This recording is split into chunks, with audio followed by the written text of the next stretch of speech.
인생의 말과 하나님의 말씀, 이런 제목으로 함께 말씀을 대하겠습니다. 우리가 사는 삶 가운데, 우리가 사는 인생 가운데 하나님의 도움을 필요로 할 때가 있습니다. 언제 하나님의 도움이 필요할까요? 어려운 일을 만났는데 나의 힘으로, 나의 능력으로 해결할 수 없을 때, 아주 중요한 일이 있을 때 우리는 또한 하나님의 도우심을 필요로 할 겁니다. 어떤 때는 어떤 것을 결정해야 되는데 내가 무엇을 결정할지 잘 확인되지 않을 때 또한 우리는 하나님의 도움을 필요로 할 겁니다. 뭔가 나의 능력으로 해결하기 어려운 일을 만나면 우리는 하나님의 도움을 필요로 합니다. 오늘 우리는 하나님의 도움을 필요로 하는 또 하나의 경우를 만납니다. 악인으로 말미암아 의인이 고난을 당할 때, 특별히 거짓말로 말미암아 공격을 받고 어려움 가운데 처했을 때입니다. 억울하게 누명을 쓰고 고통 가운데 있을 때 시인은 하나님을 찾습니다. 자, 1절을 보시면 12편은 여호와여 도우소서, 이렇게 시작을 합니다. 여호와여 도우소서, 경건한 자가 끊어지며 충실한 자들이 인생 중에 없어지나이다. 하나님 서둘러 주십시오. 하나님의 도움이 필요합니다. 자, 이렇게 고백하는 건 이 땅에 경건한 자가, 충실한 자가 사라지고 있어서 그렇습니다. 유진 피터스는 이렇게 번역하는데, 마지막 남은 의인마저 쓰러지고 있습니다. 하나님, 이제 마지막 남은 의인이 있는데 그마저 사라지고 있습니다. 이렇게 고백합니다. 하나님을 두려워하지 않고 불법을 행하는 자들을 인해서 의인이 고난당하고 있습니다. 이 경건하다, 여기에 해당하는 히브리어가 하시드라고 하는데, 이 하시드의 명사형이 헤세드입니다. 헤세드는 많이 들어보셨죠? 하나님의 언약적인 사랑. 이 하나님의 언약적인 사랑이 사람에게 적용되면 이 단어는 충성이라는 의미를 지닙니다. 하나님을 향해서 충성을 다하는 사람, 이런 사람이 경건한 사람이고요. 자, 충실하다, 이 단어의 히브리어는 에무나라는 단어인데, 이 단어는 진실하다 혹은 신실하다, 사람과 사람과의 관계에서 신실하다, 진실하다, 이런 의미를 지니고 있습니다. 그러면 이 사람은 하나님과의 관계에서 어떤 경건하고 사람과의 관계에서 진실한, 신실한 그런 사람입니다. 하나님께 충성을 다하고 다른 사람에게도 아주 신실한 이 사람이 인생 중에 사라지고 있습니다. 악인의 거짓말 때문에. 자, 2절을 볼까요? 2절 같이 읽겠습니다. 그들이 이웃에게 각기 거짓을 말하며 아첨하는 입술과 두 마음으로 말하는도다. 그들이 할 때, 그들은 이제 원수죠. 경건하고 충실한 자를 핍박하는 원수입니다. 거짓을 말하고 아첨하고 두 마음으로 말하는 자입니다. 한마디로 거짓을 말하는 자, 거짓 고백으로 하나님의 백성을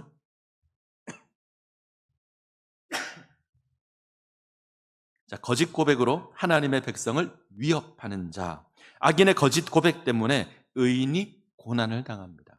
아마 이 시편 12편은 사울이 높 땅에 있는 제사장들을 죽였을 때를 아마 배경으로 하는 것 같습니다.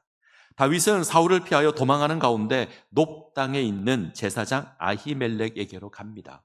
이 아히멜렉을 통해서 이제 떡을 얻고요, 골리앗의 칼을 받습니다. 이 성소 안에 두었던 이제 진설병, 이스라엘 12지파를 의미하는 거룩한 떡이 있는데 그 떡을 식량으로 받고요, 그리고 골리앗의 칼을 얻습니다. 근데 이 일을 도액이라고 하는 사람이 지켜보고 있습니다. 사울의 신하였고 에돔 사람입니다. 이 사울의 신하이며 에돔 사람인 도액이 이것을 목격하고 사울에게로 가서 고자질을 합니다. 다윗이 제사장의 도움을 받았다, 이 고백을 아주 악의가 가득하게 합니다. 자, 성경을 한번 볼까요? 사무엘상 22장 9절에서 10절. 자, 같이 읽겠습니다. 그때에 에돔 사람 도액이 사울의 신하 중에 섰더니 대답하여 이르되, 이새의 아들이 노베 와서 아히두베 아들 아히멜렉에게 이런 것을 내가 보았는데 아히멜렉이 그를 위하여 여호와께 묻고 그에게 음식도 주고 블레셋 사람 골리앗의 칼도 주더이다. 자, 에돔 사람의 말을 잘 보십시오. 그는 아히멜렉이 다윗을 위해서 기도했고 먹을 식량을 줬고 무기를 줬다, 이렇게 고백합니다. 고소한 건 세 가지죠. 첫 번째는 다윗을 위해서 기도했다. 두 번째, 다윗과 그의 무리가 먹을 만큼의 식량을 제공했다. 세 번째, 골리앗의 칼을 줬다. 어쩌면 사실과 비슷합니다. 내용만 보면 크게 다를 바 없어 보입니다. 제대로 보고했네 이렇게 생각할 수 있는데, 자, 유대 역사를 기록한 요세푸스의 기록을 보면 조금 다릅니다. 도액은 사울에게 다윗이 제사장 아히멜렉에게 와서 미래에 대한 예언을 들었다. 다윗 당신이 미래의 왕이 될 겁니다. 이 이야기를 이 제사장을 통해서 들었다. 그리고 식량과 무기를 제공했다. 또 하나, 다윗이 안전한 곳으로 도망갈 수 있도록 도움을 줬다. 이렇게 고소합니다. 이 고백을 따지면 다윗과 제사장 아히멜렉 사이에 모종의 음모가 있다. 모종의 계략이 있다. 이렇게 고백하는 겁니다. 지금 도액은 거짓 고백을 합니다. 다윗의 장래에 대해서 아히멜렉이 예언을 했다. 거짓 고백을 하고요. 거룩한 떡, 12개에 불과한 이 떡을 줬다고 얘기하지 않고 식량을 줬다. 훨씬 많이 준 것처럼 이야기를 합니다. 12개의 떡과 식량은 느낌이 좀 다르죠. 그리고 다윗이 피할 수 있도록 도와줬다. 한마디로 다윗과 아히멜렉이 한 통속이다. 이런 말입니다. 이 말이라고 하는 게 조금만 바꿔도 전혀 다른 뜻이 됩니다. 저희 집에 먹을 것이 있습니다. 이렇게 말하는 거하고 저희 집에 먹을 것이 남아돕니다. 이런 말하고는 좀 다른 말이잖아요. 결혼 안 했습니다라는 말이 있고 결혼 못 했습니다라는 말은 좀 다른 의미예요. 저 사람은 느려 이 말하고 저 사람은 게을러 이 말은 다른 말입니다. 근데 비슷하지만 다릅니다. 이 도액은 아주 살짝 표현을 바꿨는데 이 살짝 표현을 바꾸자 의미가 완전히 달라집니다. 도액은 진리를 거짓으로 바꿔버렸습니다. 거짓으로 진리를 왜곡하고 있습니다. 자, 여기서 끝이 아닙니다. 사울이 놉당을 찾아왔습니다. 아히멜렉을 신문합니다. 그리고 그의 신하들에게 죽이라고 명합니다. 그러자 사울의 신하들은 제사장을 죽이지 못합니다. 감히 제사장을 어떻게 죽입니까? 죽일 수 없죠. 두려워서 죽이지 못합니다. 누가 하나님을 섬기는 제사장을 죽일 수 있습니까? 그런데 도액이 사울의 명을 받아 85명의 제사장을 죽입니다. 요세푸스는 제사장과 제사장의 가족까지 포함해서 305명을 죽였다라고 합니다. 도액은 불의를 저지르는 일에 주저함이 없습니다. 하나님을 경배하고 하나님을 섬기는 제사장인데 죽이는데 조금의 주저함도 없습니다. 하나님을 두려워하지 않습니다. 자, 이런 도액을 생각하고 본문을 대한다면 내용이 쉽게 이해가 될 겁니다. 하나님을 향해서 경건하고 충실한 자가 죽임을 당했습니다. 하나님을 두려워하지 않는 자가 활개를 치고 있습니다. 이 악인의 고백은 4절을 볼까요? 4절 같이 읽습니다. 그들이 말하기를 우리 혀로 이길지로다. 우리 입술은 우리 것이니 우리를 주관할 자 누구리요? 함이로다. 원수가 뭐라고 고백하는가 하면 교만하게도 우리가 혀로 이길 거다. 우리가 말로 이길 거다. 세 번역은 혀는 우리의 힘이고 우리의 재산이다. 누가 우리를 이길 수 있으랴. 메시지 성경은 우리가 말로 구워 삼지 못할 자가 누구랴 이렇게 번역합니다. 말로 이기겠다. 이 사람은 두려워함이 없습니다. 자신의 말로 모든 것을 할 수 있다는 겁니다. 거짓을 말하고 악을 행하기에 주저함이 없습니다. 이 악한 자로 말미암아 의로운 자가, 경건한 자가 고난을 당합니다. 지금 시인은 이것을 탄식합니다. 자, 8절로 가죠. 8절 같이 읽습니다. 비열함이 인생 중에 높임을 받는 때에 악인들이 곳곳에서 날뛰는도다. 이 세상에 악인들이 우글거리고 있습니다. 곳곳에서 날뛰고 있습니다. 이 비열한 인생이 세상에서 높임을 받고 있습니다. 진리를 왜곡하는 자들이, 거짓을 일삼는 자들이 세상에서 인정을 받고 있고 경건하고 충실한 자가 사라지고 있습니다. 이것이 이 땅의 모습입니다. 오늘날은 다를까요? 아니요, 오늘날도 동일할 겁니다. 우리가 이런 세상을 삽니다.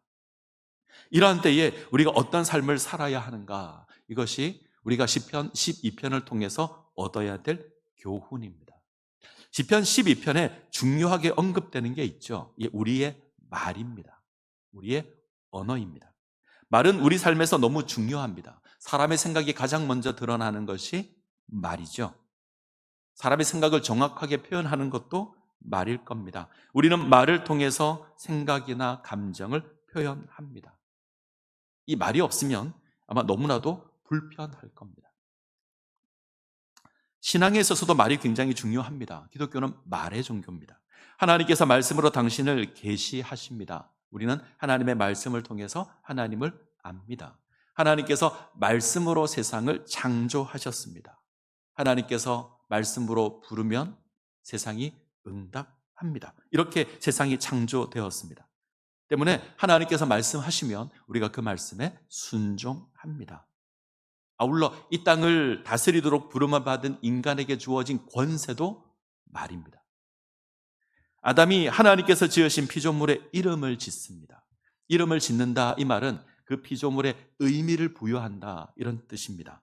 인간에게 주어진 가장 놀라운 권세가 말입니다. 문제는 이 권세가 무언가를 세우는 것으로 사용되면 참 귀한데, 무언가를 무너뜨리는 데 사용되면 아주 고약하다는 겁니다. 이 권세가 잘못 사용되면 상처를 줄 수 있고 해할 수도 있고 죽일 수도 있습니다. 어느 학자들은 같은 말을 계속 반복하면 그것이 현실로 이루어진다 고백합니다. 말에 능력이 있다는 거죠. 예전에 뭐 방송국 아나운서들이, 제가 알기로 MBC 아나운서들이었는데 재미난 실험을 했습니다. 이 똑같은 빈 컵에 밥을 담습니다.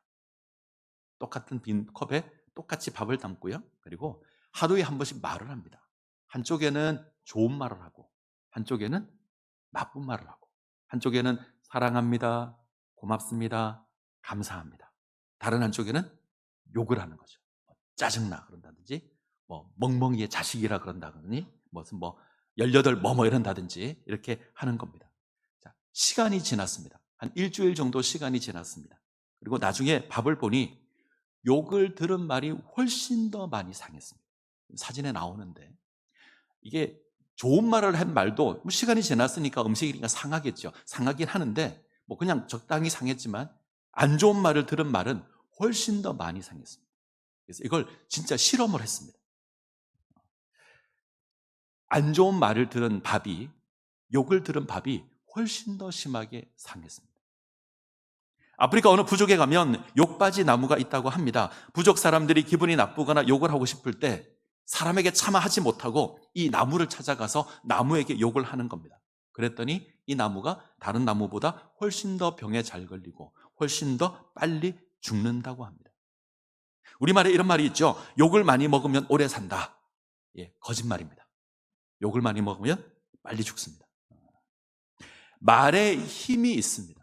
말에 능력이 있습니다. 눈에 보이지 않는 말이라고 해서 함부로 한다면 그것은 다른 사람을 죽이는 것이 될 겁니다.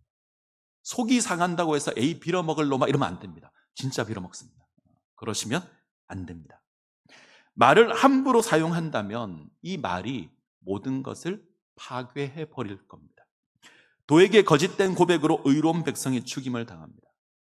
85명의 제사장이, 305명의 무고한 사람이 죽임을 당했습니다.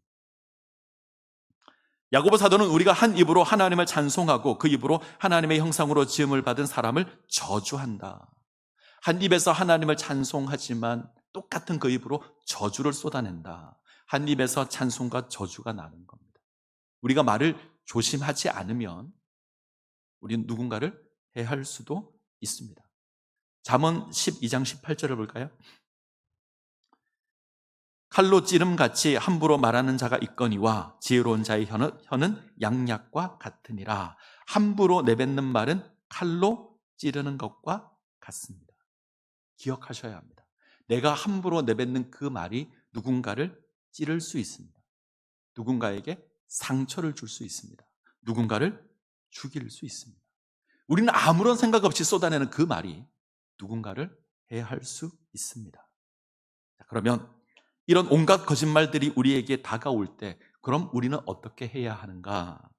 자, 첫 번째는 반응하지 말아야 합니다. 제가 가지고 있는 자세인데, 거짓이 주어졌을 때 그것에 반응하고 대응하게 되면 더 큰 싸움이 나게 될 겁니다. 그리스 로마 신화를 보게 되면 이 헤라클레스라고 하는 아주 힘이 센 신이 있습니다. 이 신이 길을 가다가 괴물의 공격을 받습니다. 헤라클레스는 제우스의 아들이거든요. 힘이 아주 셉니다. 그래서 자기를 공격하는 괴물을 그냥 두들겨 팹니다. 쓰러뜨렸습니다. 이 길을 가는데 훨씬 더 큰 괴물이 다가오는 거예요. 이번에도 두들겨 팼습니다.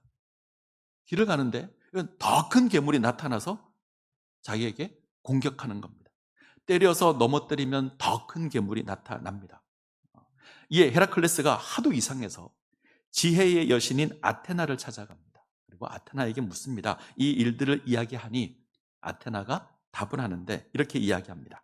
그 괴물의 이름은 거짓말인데 그것을 때릴 것이 아니라 못 본 척 가만히 두면 저절로 작아집니다. 다시요. 그 괴물의 이름은 거짓말인데 그것을 때릴 것이 아니라 못 본 척 가만히 두면 저절로 작아집니다. 거짓말이 주어졌을 때 상대를 하기 시작하면 더 큰 거짓말이 올 겁니다. 맞서 싸우면 훨씬 더 큰 거짓말이 나에게로 다가올 겁니다. 말이라는 게 그렇습니다. 뭔가 나를 힘들게 하는 말이 있어서 상대하면 더 큰 게 옵니다. 그때는 멈추는 게 맞습니다. 전에 섬겼던 교회에서 일인데 우리가 내일 장례식을 갑니다. 광주로 가는데 그때도 목포로 가는 목포에 이제 장례식이 있어서 교회 집사님의 어머님이 소천하셔서 목포로 조문을 갔습니다. 교회 승합차에 이제 경상도 출신의 집사님이 3분, 전라도 출신의 집사님이 3분, 이렇게 6명이 타고 제가 운전을 해서 갑니다. 그때가 아마 선거철이었던 것 같아요. 서로 감정이 안 좋을 때, 한 차에 3대3이 탔습니다. 갑자기 전라도 땅에 들어오니까 갑자기 전라도가 경상도를 향해서 한마디 합니다. 경상도는 말이 심해. 문딩이가 뭐야, 문딩이가. 이러는 거예요. 경상도는 이 문디자쓰기란 말을 잘 씁니다. 그냥 뭐 친근하게 씁니다. 경상도에 문둥병자가 많아서 그랬는지는 모르겠지만 뭐 그렇게 잘 씁니다. 이걸 이제 비꼬는 거죠. 어떻게 사람에게 문딩이라고 할 수 있는가, 이렇게 이제 비꼬는 겁니다. 가만히 듣고 있던 경상도가 한마디를 했습니다. 말은 너희가 더 심하지. 너희는 썩을 것들이라며. 그러더라고요. 갑자기 차 안의 분위기가 안 좋아졌어요. 이 3대3으로 서로. 가만두면 됩니다. 그냥 말이 왔을 때 가만뒀으면 사라질 것인데 거기서 문딩이라고 하고 썩을 것이라고 하고 뭐 이러면 분위기가 안 좋습니다. 잠잠하는 것이 제일 좋습니다. 첫 번째 자세고요. 두 번째 자세는 오늘 시인이 고백하는 자세입니다. 하나님의 말씀을 바라보는 겁니다. 약속의 말씀을 바라보고 하나님을 의지하는 겁니다. 자, 5절을 볼까요? 5절 같이 읽습니다. 여호와의 말씀에 가련한 자의 눌림과 궁핍한 자의 탄식을 인하여 내가 이제 일어나 저를 그 원하는 안전지대에 두리라 하시도다. 악인의 횡포가 가득할 때 우리는 하나님 말씀을 기억해야 합니다. 하나님 우리에게 약속하십니다. 내가 가련한 자, 가난한 자, 궁핍한 자, 내가 잊지 않겠다. 우리가 시편을 읽어오면서 확인했던 내용이잖아요. 하나님 가난한 자를 기억하시는 하나님, 의로운 재판장 되시는 하나님, 그 하나님께서 일어나서 구원하시겠다고 합니다. 하나님께서 친히 일어나셔서 구원하실 겁니다. 악한 자의 거짓말에서 건져내실 겁니다. 그리고 안전지대에 두실 겁니다. 안전한 곳에 세워 놓으실 겁니다. 하나님의 백성으로 이 땅을 살아가는 건 고된 겁니다. 정직하게 살아가는 것 외로운 겁니다. 하나님의 백성으로 경건하게 살고 신실하게 사는 게 이 땅에서 대접받지 못할 겁니다. 때로는 고통이 있고 때로는 가난하고 사람들의 인정을 받지 못할 겁니다. 그런데 우리가 기억할 건 하나님 우리를 기억하시고 우리를 위해서 일어날 것이고 우리를 건지실 겁니다. 그리고 우리를 안전한 곳에 세워 두실 겁니다. 이 하나님의 약속을 기억하는 겁니다. 저는 이 안전지대라는 말이 참 마음에 듭니다.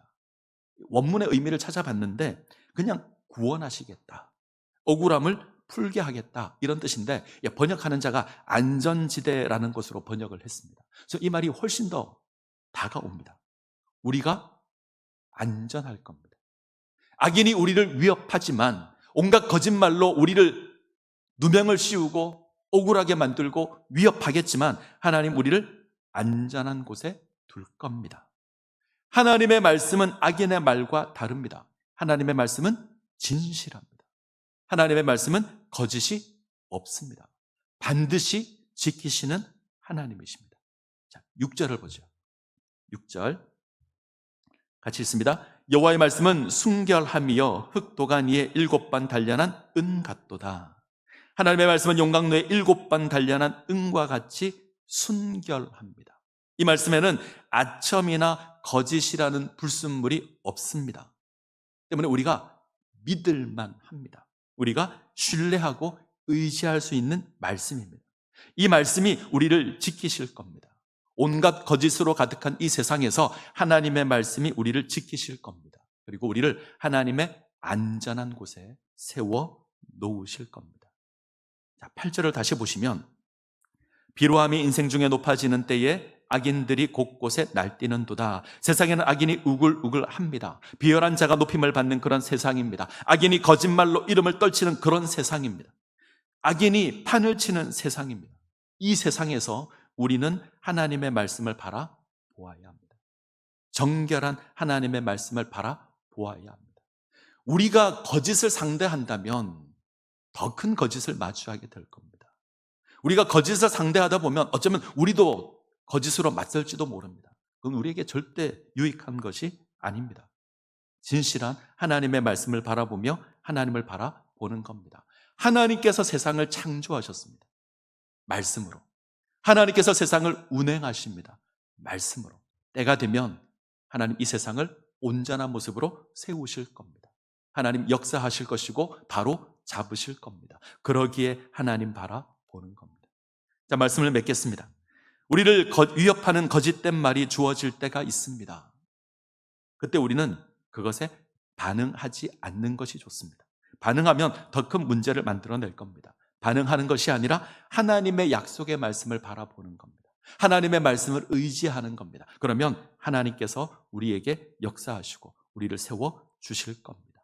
거짓말로 우리를 위협하는 악한 자에게서 우리를 건지실 겁니다. 그리고 안전지대에 우리를 세워 놓을 겁니다. 이 은혜를 누리시기를 간절히 소원합니다. 같이 찬양하겠습니다. 나의 반석이신 하나님, 같이 찬양합니다.